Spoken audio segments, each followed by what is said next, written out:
In this video, we interview Seth, an HVAC contractor in the Houston metro area, about heat pumps, solar technology, and battery backup from the context of energy independence in the Houston area. And it's part of a longer form interview, so if you're interested in checking out the long form interview, we'll make sure to link that at the end of this video for your convenience. Yeah, I was just wondering what you do, because same here, we run in, like sometimes we'll run into an open basement on a first floor or a single story, ranch home with a basement. And for us, if it's unfinished, that's great. We can do whatever we want. It's wide open. And, it's rare that we don't get those. Those are maybe 1 out of 10. But I always just, we do a lot of times what we do is kind of the same stuff where we'll add a return. Maybe things are so choked up on return air here. And so we'll add another 8-inch or a 10-inch just to kind of open it up enough to get the actual size in there that they actually need. In terms of like when you're sizing a home, now you said you use a software for sizing. Do you also look at, you guys don't do insulation or anything to tighten up the envelope, but you do look at the envelope of the home. Is that correct? That is correct. That's part of the process of our Manual J software. So we look at, what the insulation factors are. There's some that we just have to pull in from whatever the code requirements were when the home was built, because we're not going to drill into a wall to see what the wall cavity insulation is, right? Yeah. But yeah, we do evaluate all of that. We also evaluate things that are a little more subjective, like how loose is the home. We don't do blower door tests, to actually measure that. On retrofits, we do them on new construction and some commercial applications. Is the blower door required? Because I know for any of the stuff for retrofit out here, in order for us to get Excel rebates, I believe they want you to run a blower door test, which, I mean, honestly, I don't think the blower door is the problem most of the time, but but it's only on new construction for you guys out there. Yeah, and it's not even required all the time. It depends on where you are, because Texas is pretty unregulated in a lot of aspects. I know, yeah, it is. Yeah, it really is the Wild West. It depends on the city, though. Some municipalities require extra, than others. But yeah, like duct blasting, blower door tests, all that are not required on retrofitting at this time. Although I wouldn't be surprised if down the road it does become a requirement, because we've seen more and more focus, especially here in Texas, where we've had power grid issues, on just the massive consumption that heating and cooling, especially the cooling cycle, puts on the electric grid. Now, when you say, are you talking about like blackouts or brownouts, or are you talking about what type of issues happen? And is it mostly in the summer? Yeah, mostly in the summer. I mean, I think we made national news in February 2021 for our, power grid basically failing during an ice storm. That was in all of it. That was like most of Texas, right? That was Austin, yeah, everywhere. Yeah, it was really bad.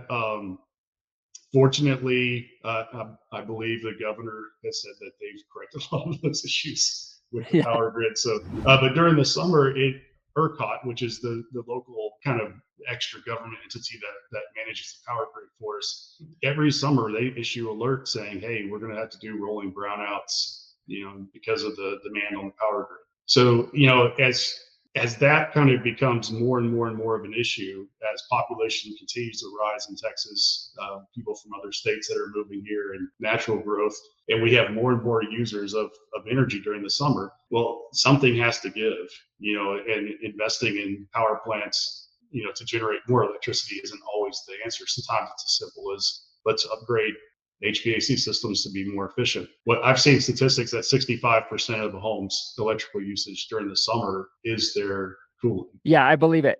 Once you start installing this stuff and you start realizing, you start looking at electrical panels and you realize the air conditioner is the largest circuit in the house. And it's normally, oftentimes you got a 5-ton AC. That's the same as, a 50 amp charger for a Tesla or something like that. Like, I mean, it's a lot of juice. So on that kind of note, on talking about that, one of the things, we're a big fan of inverters in terms of, for us, it's just a comfort thing. When we put in a Daikin fit, a lot of people don't, that's our, one of our go-to inverters that people love. It's a heat pump that works great in Colorado. Our climate is actually fit pretty well for heat pumps. There'll always be a few people that troll us in the comments and say, oh, heat pumps don't work, you need backup. And it's like, dude, it's one day out of the year. Give me, like 2 weeks ago, we had it got down to -15, right? And so it was, or -10. I mean, depending on where you were at, it was cold for 2 to 3 days. During those times, your backup heat's going to kick in. Like, we know that. There are heat pumps that work in those temperatures, but it becomes an exponential load on the house, where like the load at, 20 degrees out might be 20,000 10,000 BTUs on like a 4,000 square foot house, but at -15, that load might be 100,000 BTU. Like it goes up a lot. So that's why we have that, but they work great here. In Houston, do you guys have a lot of heat pumps, or are people still mostly on natural gas furnace with a single stage air conditioner or 2-stage air conditioners? And talk a little bit about, how an inverter kind of pulls power by comparison to a single stage system in terms of like power consumption in the summer and, the brownouts issue. Yeah, absolutely. So unfortunately, heat pumps haven't really taken off in this market, and there's no real reason that that's the case. Like no reason from the standpoint of their efficiency or effectiveness. We don't have a whole lot of straight cool with electric heat, but for the people that do have that, they definitely should be installing a heat pump. Like we see electric resistance heating bills $300-$400 a month in the wintertime, right? A heat pump down here in this climate would almost never engage emergency heat. Like you would just be basically having the same bill you have year round, right? Like your compressor would be providing the heat for the home. Now, as far as dual fuel is concerned, that isn't a good option here because of how cheap natural gas is in Texas, right? It's just really cheap here. We have a lot of it. And you said that is a good option? It is not. But the coefficient okay. of performance is not. Yeah, it's just not there. So you would end up paying more for the electricity to run the compressor than you would pay for the natural gas to heat the home. So a lot of the promotions that people have seen, the rebates, the tax credits for those types of applications, they don't even apply in this market. Like we don't even have matchups that would equal that, just because that cost efficiency isn't there.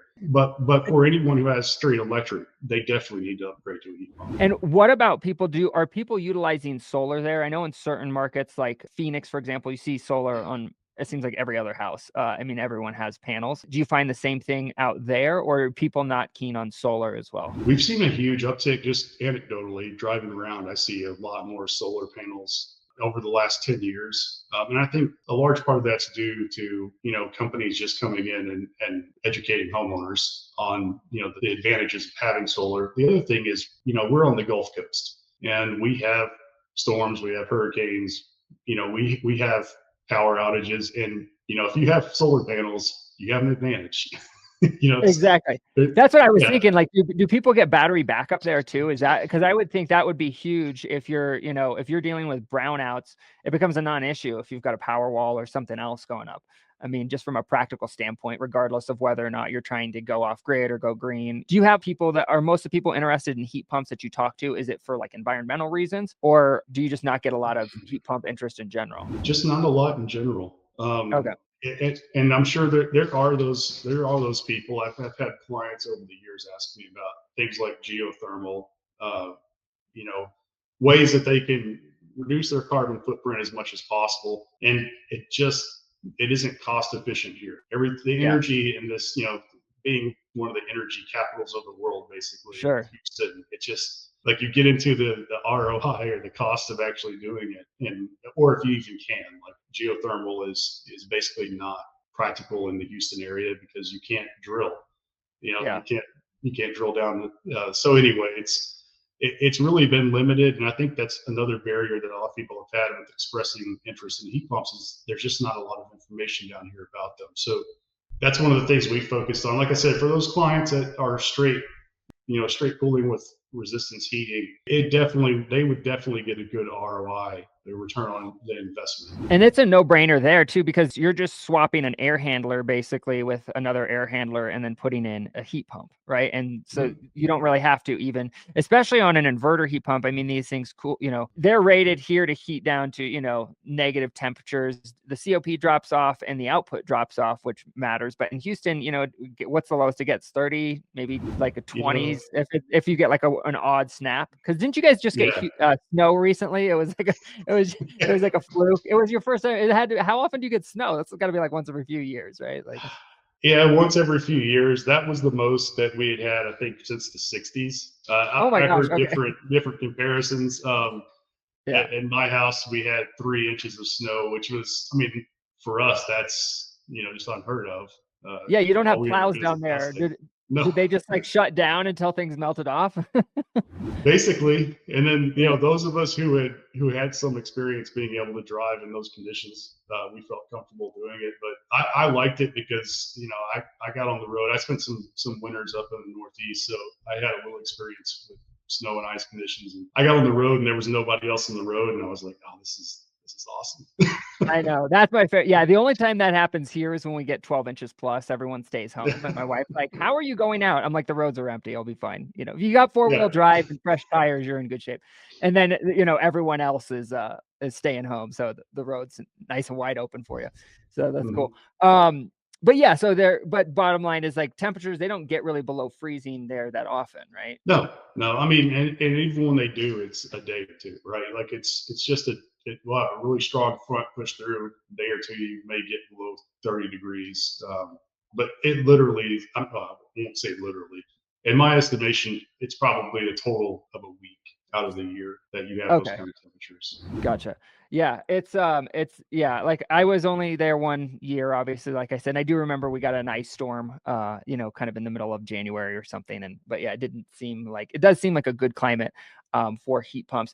And especially just for the fact that you don't have to, because logistically, even though it might be cheaper, you're saying it's cheaper to operate a natural gas furnace for heating usually. But for someone that's doing this because they're wanting to maybe go energy independent, because like, I mean, in California, people are doing it just because their grid is so messed up that they have power outages, or rolling brownouts and blackouts, and transformers blow and things like that. And so people want to be energy independent there, just so that way they have air conditioning when no one else does. And so is there a big benefit to going down that rabbit hole of electrification, just so you're maybe energy independent and have some benefit there? Yeah, I mean, I think that it makes a lot of sense if you were, really looking at kind of being able to run in worst case scenario the day after a hurricane has come through, and there's no power and the infrastructure is all messed up. I mean, it can be weeks, right? I've had family members who have been without power for 6 weeks after a major storm. It can be a long time depending on where you're at on that power grid. So it definitely would make sense. I mean, from the standpoint of energy usage alone, right? Any inverter driven system it's sipping energy instead of guzzling it like your single stage systems are. Like for a lot of our customers down here, they've been buying whole home generators, right? So Generac systems. Um, that brings another issue into the fold because the amp draw on a single stage system is very high, right? It can spike above 100 amps and easily, trip circuits. So we're installing a lot of soft starts. Well, if you have an inverter, that's not an issue, right? The inverter doesn't need a soft start. It'll run just fine off the generator, no problem. So if you're looking to go, energy independent, that's definitely the route to go. Like go all inverter. It minimizes how much energy you're using at a given time, stabilizes the circuit because it's a DC motor that's being, AC is being converted to DC to run that motor. So very, very energy efficient. As promised earlier, there's a video popping up on the screen right now with a link to the full-length interview, so make sure you check that out if you haven't done so already. And for more information on how you can connect with Seth in the Houston area, there's a link in the description for your convenience.